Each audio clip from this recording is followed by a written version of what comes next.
విధులకి దూరంగా ఉండమని చెప్పడం జరిగింది.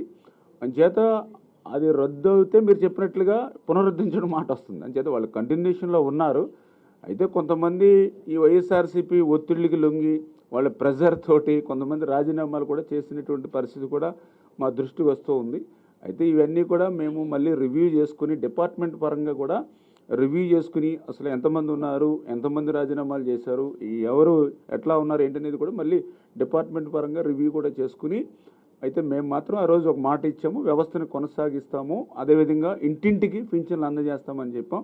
అంచేత దాని ప్రకారంగానే మళ్ళీ మేము రివ్యూ చేసుకుని ఎక్కడైనా అటువంటి రాజీనామాలు చేసిన కానీ ఇతరత్ర ఏవైతే ఉన్నాయో దాన్ని ఎట్లా ఫుల్ఫిల్ చేయాలి, ఎట్లా దీన్ని ఇంకా బలంగా అంటే ఎందుకంటే ఏదో ఆ రోజు వైఎస్ఆర్సీపీ ఏంటంటే తన సొంతంగా ఉపయోగించుకున్నాడు, ఏదో జగనన్న సైన్యం అట్లా కాదు. ఎందుకంటే ఒక వ్యవస్థ ఏర్పడిన అది ప్రభుత్వానికి సంబంధించింది. ఆ రోజు 5,000 రూపాయలు జీతం తీసుకుంటూ ఉన్నారని అంటే